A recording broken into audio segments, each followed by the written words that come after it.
It's that time again to use a maxed out character in Honkai Star Rail, and today it's going to be the newest 5-star Acheron. I've been looking really forward to this because I used her as a support a tiny bit a few days ago and she was absolutely destroying everything. So taking her on to some more challenging bosses today is going to be really cool to see, as I know she's a broken unit. I also already showed off this build a little bit. It's actually really good, even considering like in the form of the planet ornament sets. That's a brand new set that I know not everybody has a perfect build for. These ones are really good. If you look at the stats, she's got nearly 4,000 attack, which is really good, with base speed if you want to take her with someone like Sparkle, which I am going to be taking hyperspeed Sparkle, so it's no problem, and an amazing crit ratio of 74-247. Wow. Again, this is the maxed out signature weapon, which gives you 60% crit damage, which is pretty crazy, but a really good damage boost as well for the rest of her kit, considering that her best in slot build is relatively new from version 2.0 up until 2.1 now, so it's okay if it's not perfect.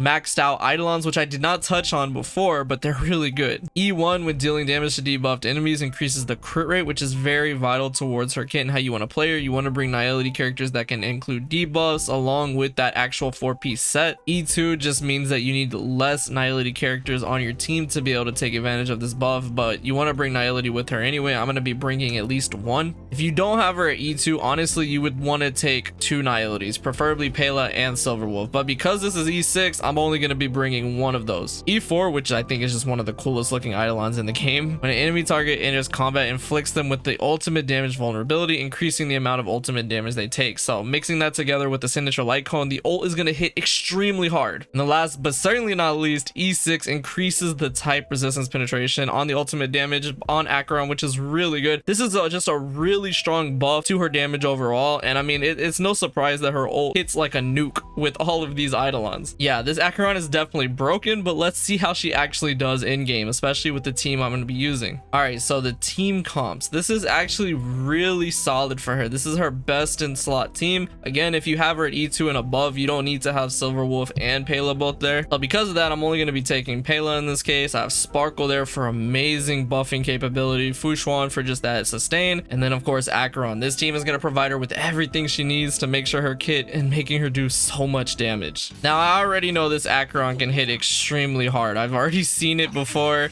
and I was very impressed. Without even any buffs, I got her to like 1 million damage on that ult, which is crazy. And because we have Sparkle here, we don't really need to worry about the actual skill points. All right, let's see. This should definitely kill, but how much is it actually going to do? I love this animation, by the way. 400,000. Okay, yeah, that's not bad. That's definitely not bad. I didn't even have Pela's ult on there, so she wasn't even taking advantage of the debuff, really. All right, let's see. This should give me... Oh, I'm so close to Sparkle's ultimate. That's okay, though. Like, a whole bunch of debuffs. Like, I don't even have the defense shred debuff on there. All right, let's go ahead and switch to Acheron now, and I do have, finally, Sparkle's ultimate. All right, and then we're going to pop my E. 253, and it died. How much is it going to do with everything here?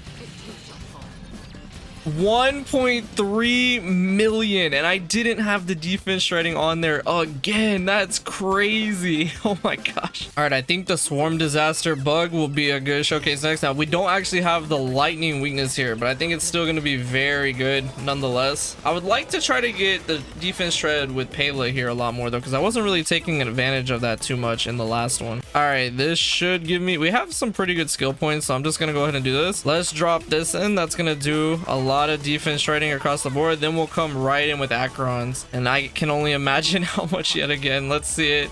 All right, 1 swipe, 2 swipe, and 3 swipe. Okay, 1.1 million there, and it didn't exactly kill, but that's okay because we have another turn coming right back in. And I mean, I already have my ultimate again, so there's also that. I mean, I could just start the next phase off right away with the ultimate. Acheron in itself is so broken. I can only imagine what it would be like in Simulated Universe with all the buffs.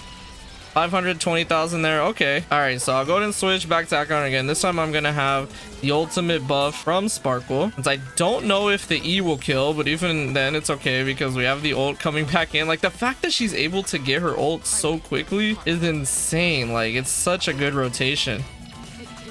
And there we go. It is dead. 1.3. Oh my god. This feels like it's cheating, to be honest. Like, what I love about making these kind of videos, right, is that, of course, I'm not going to be able to use them in Simulated Universe, but these are friend units. So if I ever just want to clear things and I'm feeling lazy, I could just take this and do it in like 2 minutes. And it's just easy. It's so easy.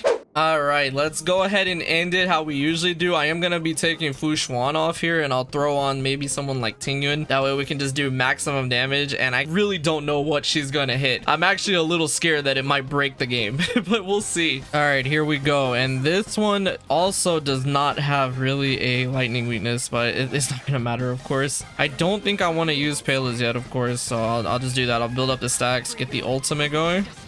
We should be able to just kill them off. Okay. All right, so we don't actually have the ult, but I think that's fine. All right, with the E, 1 million. Okay, so then with the ult, which we'll do next. All right, let's use Acheron's final ult here. Oh, that's so awesome how she looks like that even in the stat screen. So this is what her stats are looking like now with all the buffs I was able to put on her. I think I am missing Sparkle's ult again, but even so, I think it'll be completely fine. Let's see this.